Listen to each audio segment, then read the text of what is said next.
Fáilte over Culture, you're welcome indeed to another edition of the Irish at Home and Abroad. Now, don't forget later on the programme, we're crossing over to Manchester to join Martin Logan once again, who's out and about with the Irish community in the UK. But this week we have a very special programme for you. As we approach Christmas, we're here in the heart of Dublin. This is the Smithfield area, and one of the most famous traditional Irish pubs in Dublin is the Cobblestone. So we're here to meet Tom Mulligan and his family for an evening of traditional music, song and dance.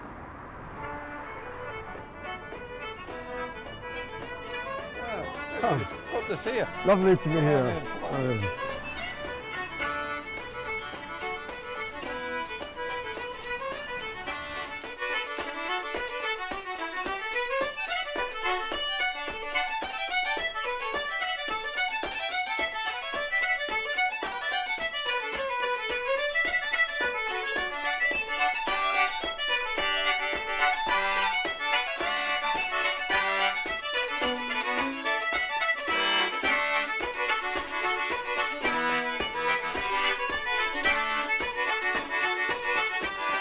Tom, it's great to be here in the Cobblestone in the heart of Dublin. You're here 30 odd years. That's How correct. did you become involved in this? Well, place? I was reared up in Phibsborough, which is about a mile up the road.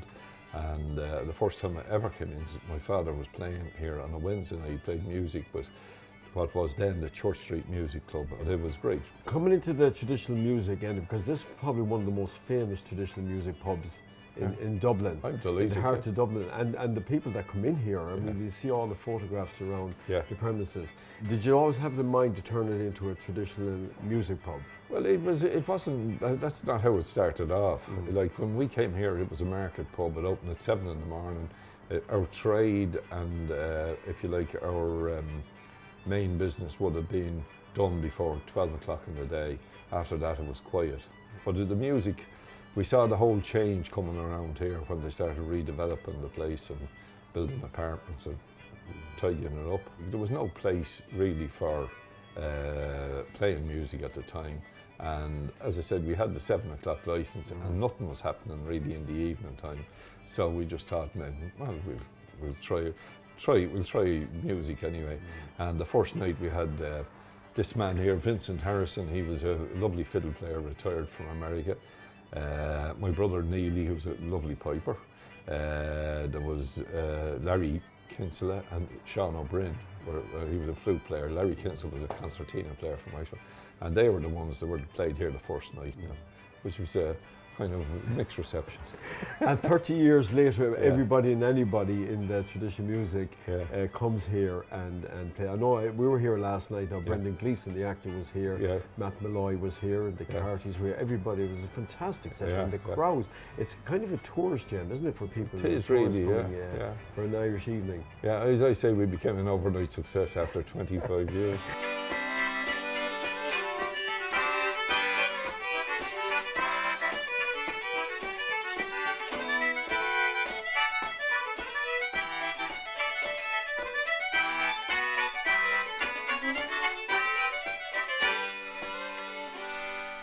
You play yourself, and your father was a big influence on you in the traditional music, Tom. He was originally he was a fiddle player from Barnacoole in County Leitrim, and he came to Dublin when he was about 17.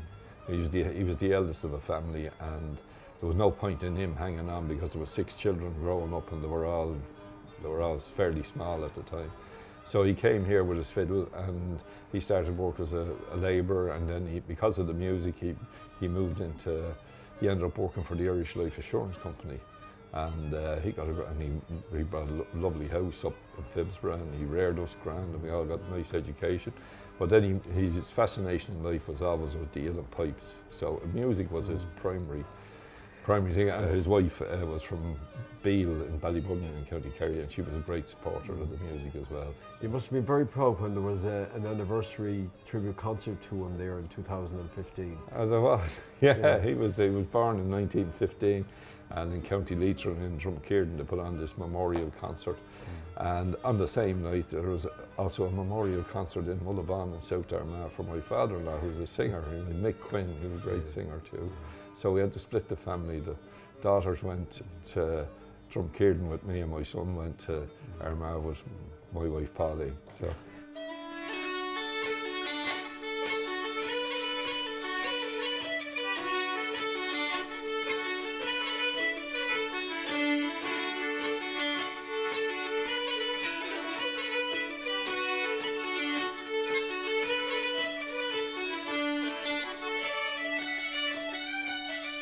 For your younger brother of Tom, is it true he brought you to Dundalk for one night and He you forgot never me. came back? Well, I didn't not quite come back, but yeah, Tom brought me up. He was opening up a pub up there, the Claremont Arms in Blackrock, and I went up to help him for the night. And I'm still there. He's back here, so. Yeah, but you still get together to play music. Oh yeah. Music very important part of our lives. Like it's a whole family thing. It's just we grew up with it. Like I thought every other family should have been the same. Like, unfortunately, they weren't. Like but it's been part of our lives. Yeah, was there great traditional music in the house growing up with your father Tom? Yeah, he used to go out and he'd arrive back with a pile of musicians, and they would. In the early days, you couldn't play music in pubs, so it was back to the house, and there would be a 6-pack of Smithwick's or a 6-pack of Guinness under the arm, and they would start playing music. And I remember one night as a young fella going out to the back door, and I opened the back door, and there was a guard standing outside, and he jumped and he says, "Oh, keep it down in there." But he was actually listening to the music. Great, great.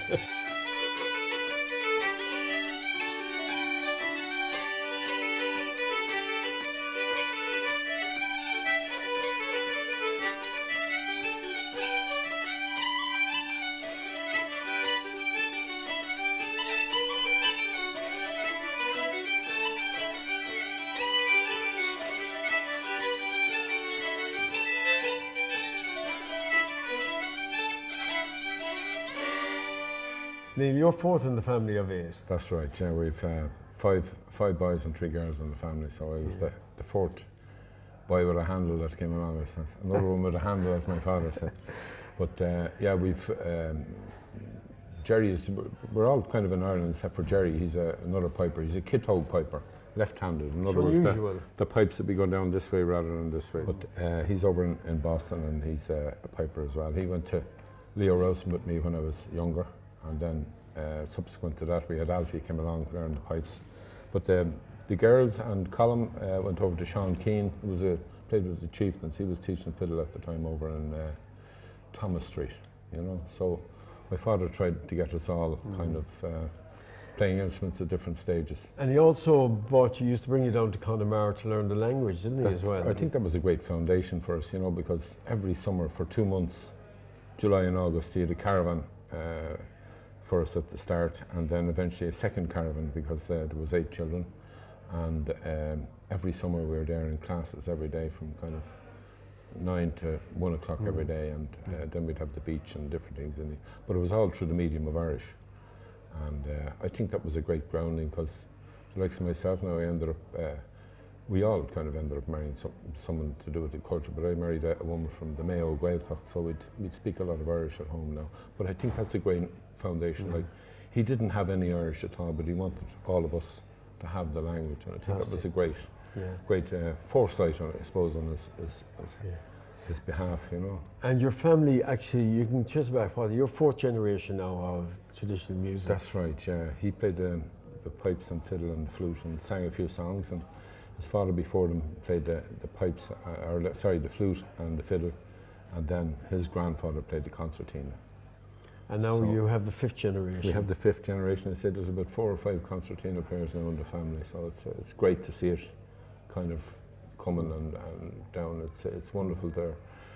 It's great that they've all kind of stuck with the traditions, and we go down every year now to Drumshambo, and you have a lot of the family would come down with their kids over the years, and they're learning, going to classes, and now they're developed, and they're still coming back playing music after many years, and still enjoying that sort of, I suppose, camaraderie. We're a close-knit family in that respect, And then, of course, this place, the Cabaston, is another fulcrum of tradition.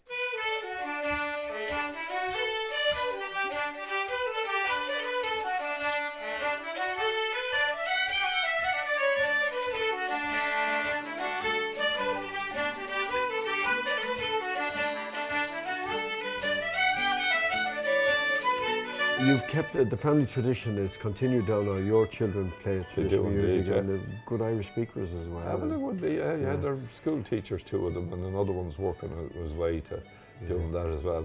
So they're grand, yeah. And do you get together much for sessions? Yeah, it's a great meeting place for them, and they like to come in.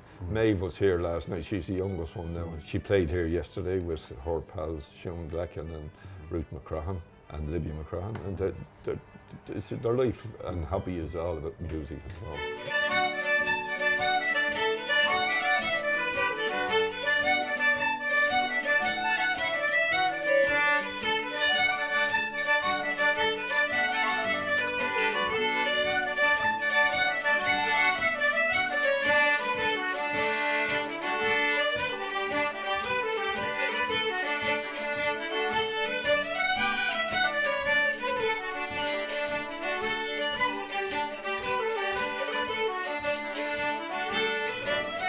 Well, as you see, folks, there's tremendous music here in the cobblestone in the heart of Dublin, and everybody's in the festive mood, and we've a lot more to come in part 2. So don't go away, and we'll see you in a couple of minutes.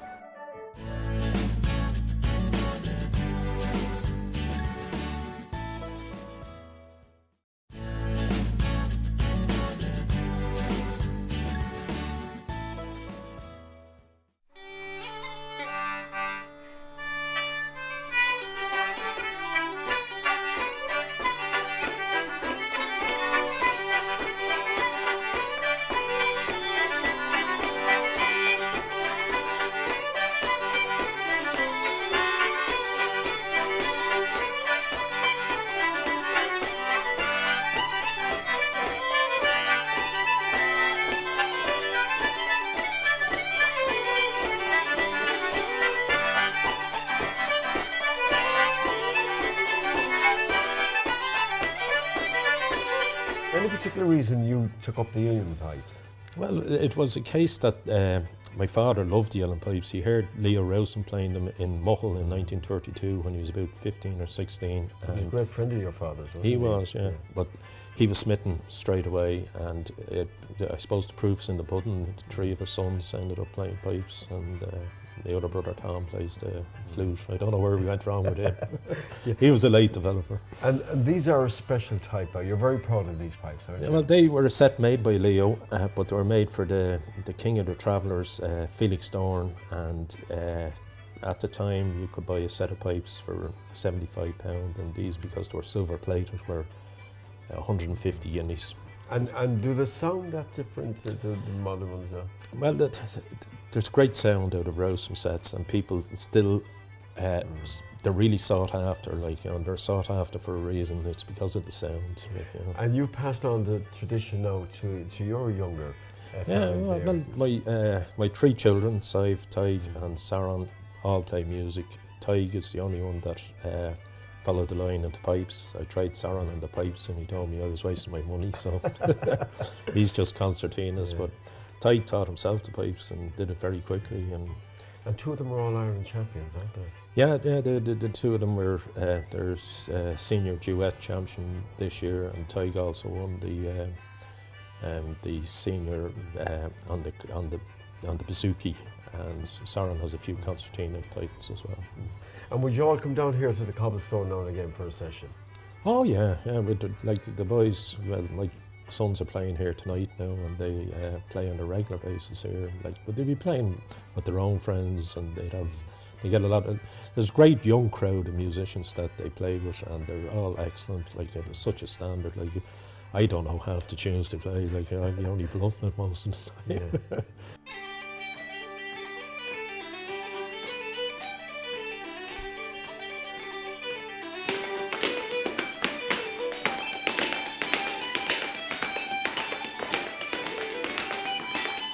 My father was very friendly and musically friendly with a lot of very well-known musicians of his day, like Seamus Ennis and Willie Clancy and Joseph O'Haney, a great channel singer from Connemara, and lots more besides. And a lot of them would come to the house as well. There was great musicians from Leitrim would call. So it was like a kind of a, what they call down in the West, a Cayley house, where they'd come in and... The Ramblin' House. The Ramblin' House, yes, yes. Yeah.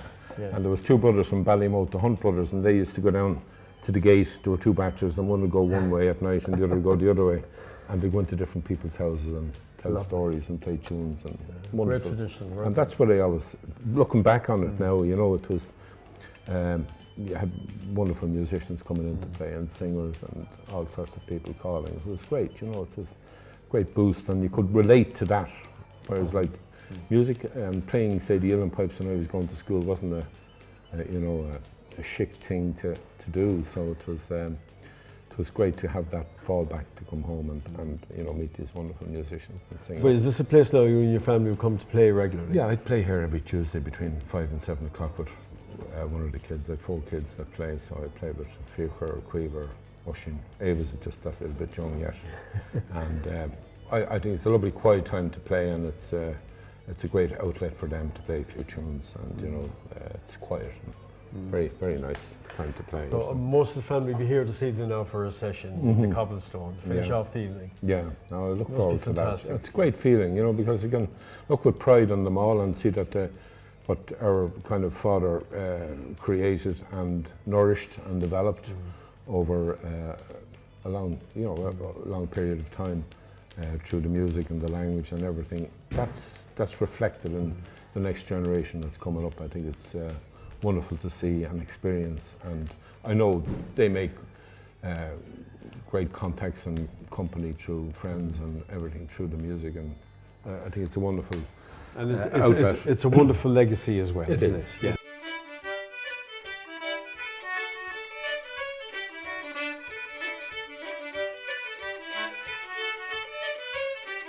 Now you're very proud of the family as well, the Mulligan family. You so much so that you did a documentary about the family.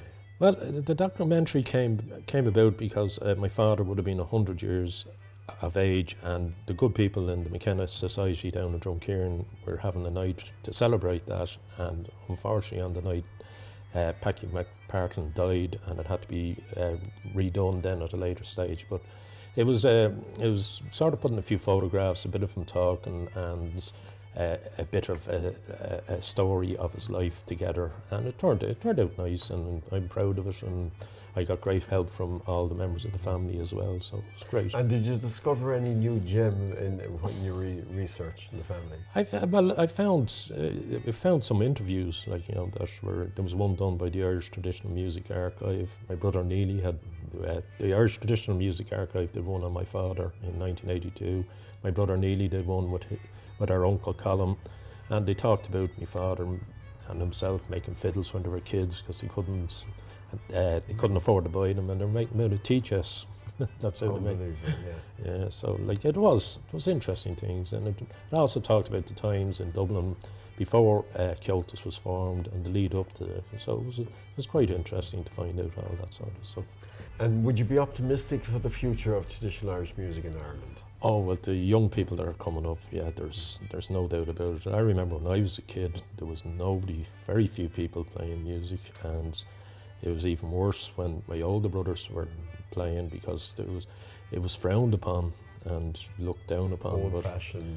It was diddly eye music, yeah. and you know, it was all the pop stuff was out at that stage. But today, yeah, like all you have to do is go anywhere, and you see the throngs of young people and very good players too. Like, you know, and they all come up to my house, and we have long nights and long weekends with musicians, and they're not my age now; they're the other end of the spectrum. Bool, bool, bool, walking bool, bool, abest bool, it's so lad.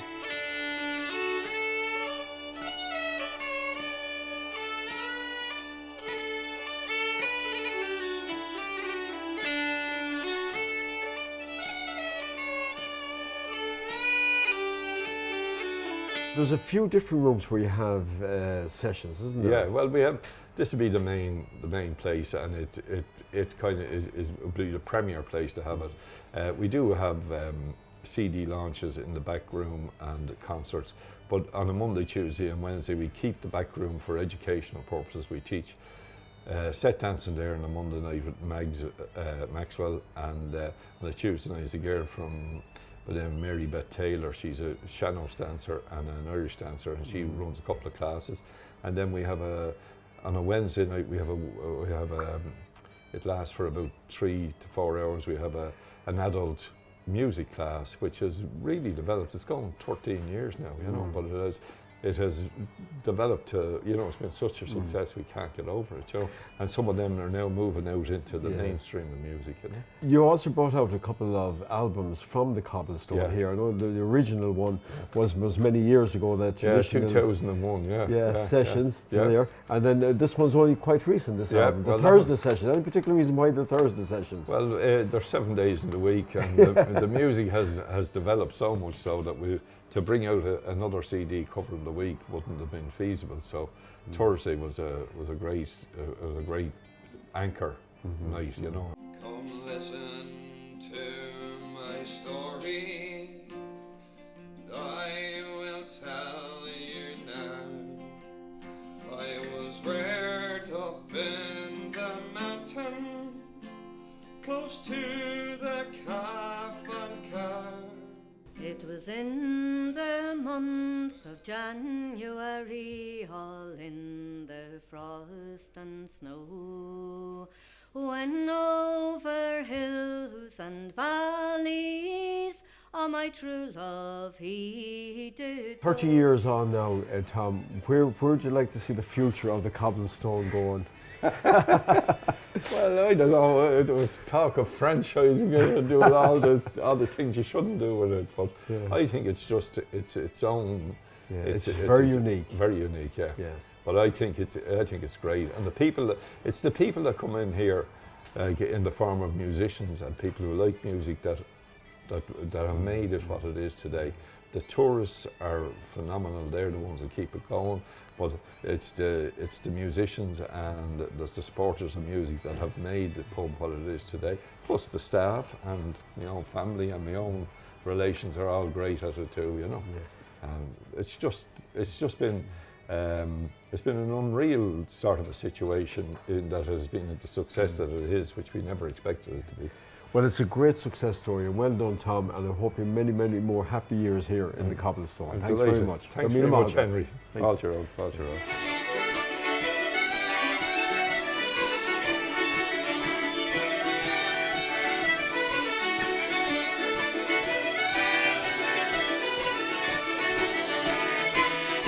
Well, what a tremendous evening we've had here in the Cobblestone in Smithfield. My thanks to Tom Mulligan and his family. What a tremendous group of traditional musicians. And I would recommend that if you're visiting Dublin's fair city anytime in the near future and you want a good evening out of traditional Irish music and a good pint as well, well, there's no better place than the Cobblestone in Smithfield. Now, don't forget, coming up after the break, we're crossing over the Irish Sea to join Martin Logan in Manchester with some more great stories featuring the Irish community in the UK. And I look forward to your company again, same time next week. So until then, slán go fóill.